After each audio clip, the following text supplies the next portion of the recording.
Sih ini ada jenisnya. Ini kesulitannya tinggi, rendah, ukurannya besar, kecil, umur tim singkat, panjang itu silahkan itu. Ini kan banyak. Berarti kalau pilih yang ini, waduh, ini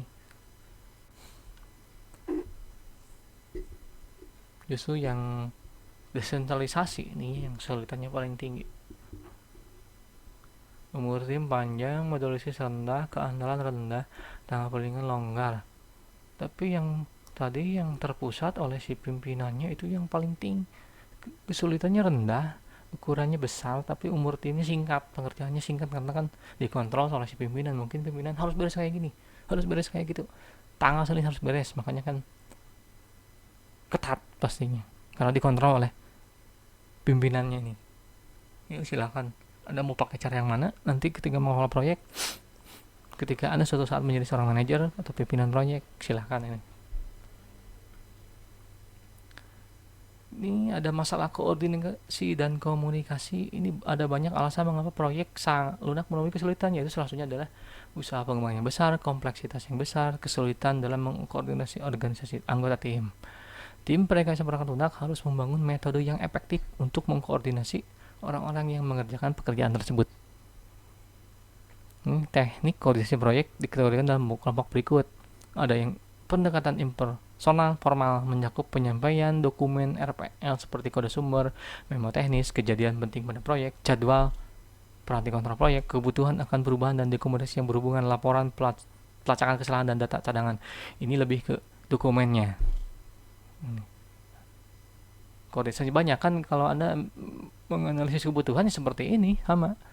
Nanti mulai dari dokumen yang ada di sana sumber utamanya, Anda sampai menentukan kode programnya nanti itu harus melalui pendekatan biasanya. Terus yang kedua ada prosedur interpersonal nih, sama juga formal, ini berfokus pada aktivitas jaminan kualitas yang diterapkan pada produk kerja rekayasa perangkat. Hal ini menyangkut ke pertemuan status pengkajian serta perancangan dan inspeksi kode. Wah, ini secara interpersonal, jadi kualitasnya yang diperhatikan nih softwarenya, makanya kan ini pasti lebih berat. Terus ada prosedur interpersonal menyangkut pertemuan kelompok, penyebaran informasi dan pemecahan masalah. Ini jenis-jenis komunikasi banyak ya, ada komunikasi elektronik, surat elektronik, email, web, konferensi video, banyak itu, silahkan komunikasi. Terus jaringan interpersonal, diskusi informal. Nah, ini melalui diskusi informal bisa kan dengan pimpinan proyek, pelanggannya, sampai user pengguna yang tadi saling berkomunikasi sehingga menghasilkan sebuah produk yang memang sesuai dengan kebutuhan tadi. Ini next, ini problem lagi, analisis yang mendetail tentang kebutuhan perangkat lunak akan memberikan informasi yang memadai untuk suatu perhitungan, tetapi analisis sering memerlukan waktu berminggu-minggu, benar, atau bahkan bisa berbulan-bulan. Lebih buruk lagi, kebutuhan terkadang berubah-ubah. Ini yang paling penting. Ini biasanya kalau pelanggan nggak tahu ingin butuh ini, sedangkan di teknis pemrograman kan itu kalau pakai metode ini, katakanlah pakai agile, katakanlah pakai prototype, ketika pelanggan butuh yang ini itu kan bisa merubah dari awal. Ini ya kan suka berubah-ubah, ini hati-hati. Kita harus tahu cara ininya kalau si pengelola proyeknya. Ini pemetahan masalah oleh dengan satu ruang lingkup. Makanya kan ketika kita pelanggan memerlukan produknya apa nih, Anda harus menentukan konteksnya. Kalau dia bikin ini berarti Anda harus tahu konteks pembuatan perangkat lunak seperti apa. Bagaimana perangkat dibangun, ini sebuah sistem ini besar enggak, kecil enggak, ini batasannya seperti apa, ini harus tahu. Tujuan informasi, objek data pelanggan apa yang dihasilkan sebagai output dari perangkat lunak. Ini objek inputan outputnya harus jelas nih. Ini nanti kan informasi yang dihasilkan harus tahu. Terus ada fungsi dan unjuk kerja, fungsi yang dilakukan oleh perangkat lunak untuk mentransformasi input data menjadi output. Adakah ciri kerja khusus? Nah, ini kita kan ketika bikin, katakanlah Anda mau bikin sebuah aplikasi untuk Gojek yang ada di Sumedang, khusus wilayah Sumedang, tujuannya ya untuk pelanggan ibu-ibu atau warga atau siswa, ya Anda harus tahu konteks kenapa sih harus buat untuk itu, tujuannya apa, fungsinya buat apa. Terus kalau dilawankan dengan Gojek atau ada sejenisnya, harus seperti apa? Makanya harus ada pembeda kalau mau bikin yang hal seperti itu. Terus tadi ada ruang lingkup, yang kedua dekomposisi masalah, ini memecahkan masalah, pembagian sebuah masalah ini. Jadi dekomposisi ada dua area utama, ini untuk fungsionalitas, fungsinya yang seperti apa, dan yang kedua ada proses yang dipakai untuk menyampaikannya. Ini manusia cenderung menerapkan sebuah strategi pembagian ketika dihadapkan sebuah masalah yang kompleks. Masalah yang kompleks besar dibagi lagi menjadi yang lebih kecil sehingga dapat dikendalikan, itu pasti, karena kita kan tidak bisa bekerja sendiri, makanya kita harus membagi tugas itu sehingga tugas itu bisa selesai ya, karena tidak bisa diselesaikan secara sendiri. Contoh ini, Anda membuat sebuah software untuk pengolah kata yang baru dilengkapi dengan fasilitas input suara untuk fasilitas edit copy otomatis. Maka masalah yang kompleks tersebut harus diperjelas dengan pertanyaan sebagai berikut. Apakah input suara harus dilatih dalam software? Kemampuan khusus apakah yang dipunyai fasilitas edit copy? Jadi Anda harus tahu fungsinya. Anda bikin software ini, ya fungsinya buat apa? Fasilitasnya udah apa? Oh, seperti apa fungsinya? Ini harus tahu. Fase menandai proses perangkat lunak itu definisi pengembangan pemeliharaan. Nah, ini ketika software itu Anda mau bikin kan, ini ada pendefinisian software, ada pengembangan, sampai nanti pemeliharaan maintenance.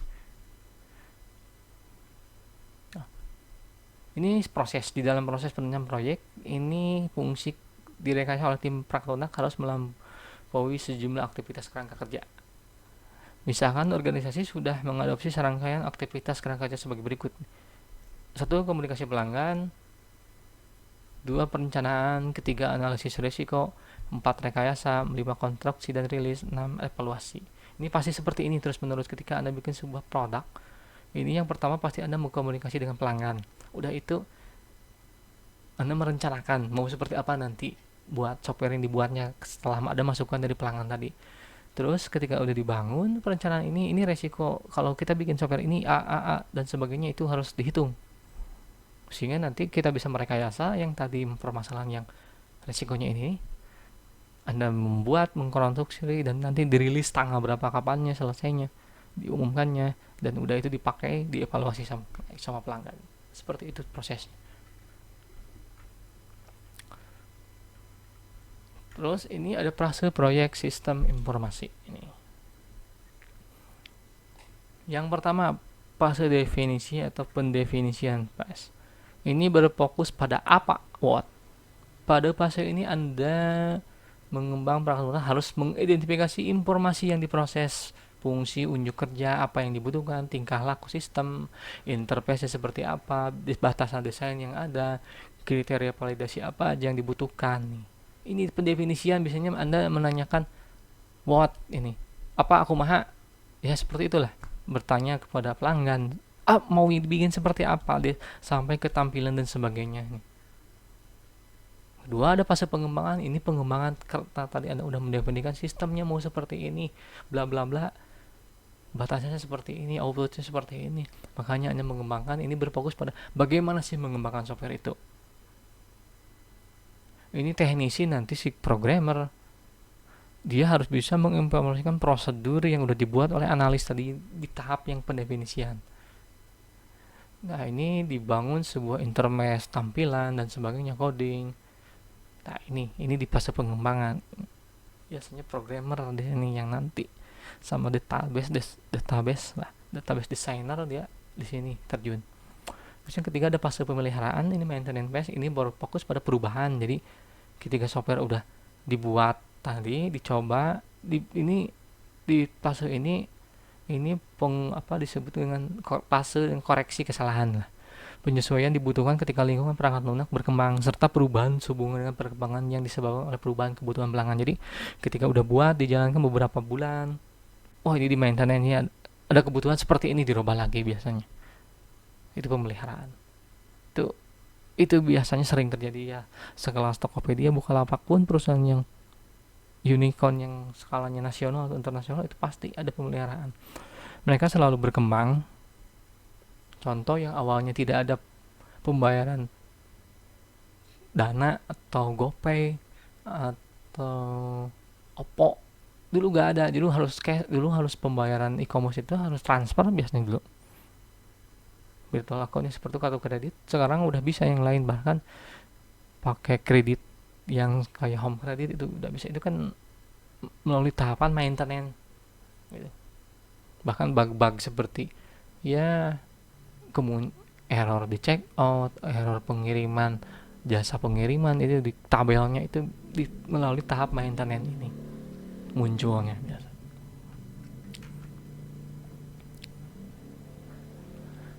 Ini fase maintenance nih.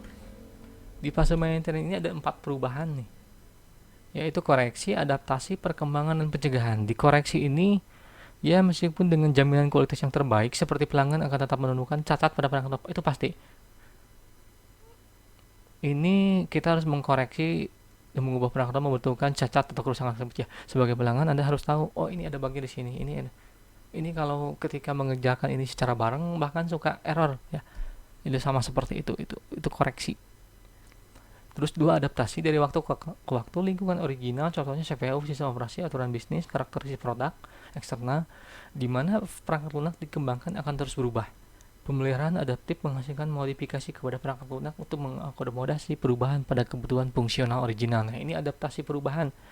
Ini pasti akan selalu terjadi. Yang dulunya perangkat lunak ini hanya jalan di komputer, sekarang kan udah bisa di Android, udah bisa di perangkat lain. Wah, itu banyak. Itu adaptasi perubahannya itu akan selalu terjadi.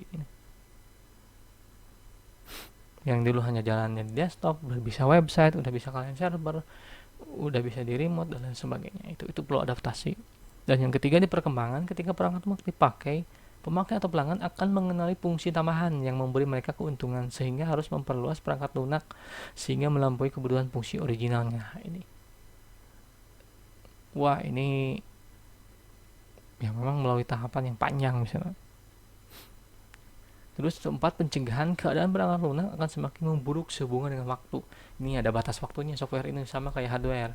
Dan karena itu, preventive maintenance yang sering disebut rekayasa perangkat lunak harus dilakukan untuk memungkinkan perangkat lunak melayani kebutuhan pemakainya. Pada dasarnya, preventive maintenance melakukan perubahan pada program komputer sehingga lebih mudah untuk dikoreksi, disesuaikan, dan dikembangkan. Ini pencegahan harus selalu dilakukan ya. Contoh ketika mengembangkan perangkat lunak, makanya ada namanya metodologi software development life cycle. Ini selalu berkembang. Dulu yang namanya pengembangan model itu terstruktur, terus ada yang object oriented, sekarang ada extreme, ada lagi yang agile, ada scrum. Ini banyak.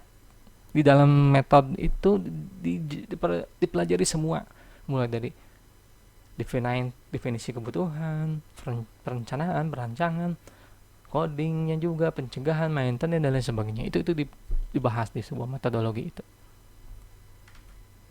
Nah, ini model proses perangkat lunak nih, ada banyak nih. Ini yang pertama ada sequential linear. Ini yang paling ya dibilang udah lama, ini model yang lama. Ini bentuknya ya sequential linear, dari tahap awal sampai akhir ini berurutan. Ini analisis desain itu disebut dengan tahapan pemodelan sistem informasi. Ini yang pertama, model sequential linear, ini yang udah lama sekali. Terus kode dan tes ini, atau yang disebut dengan waterfall mode, itu ada yang 7, itu tahapan ya. Itu linear sequential, itu udah lama. Pemodelan sistem ya, di perancangan sistem, ini tahapan analis dan desain. Terus yang kedua ada model prototype nih. Ini model prototype ini ya model yang sebenarnya sih nggak baru-baru banget, ini juga sama udah lama. Ini banyak digunakan untuk membuat software yang sifatnya prototype. Sehingga kenapa pakai ini ya, tadi ketika ada perubahan di tengah jalan ya, si pengembang yang tim perangkat lunak itu udah bisa langsung merubah berdasarkan masukan ketika ada perubahan di tengah jalan tadi. Karena kan ini ada uji market nih, uji pelanggan, mengendalikan market, pelanggan mendengarkan, nanti ketika si developer ya udah dia memperbaiki berdasarkan masukan yang sedang terjadi tadi. Ini prototype nih. Terus ada RAD, Rapid Application Development. Ini model yang sama, udah lama juga. Ini biasanya dibagi 2 tim, ini tim 1, tim 2. Tim ini memudahkan bisnis, memudahkan data, memudahkan proses, pembentukan aplikasi, pengujian. Tim 2 juga sama, melakukan sama, jadi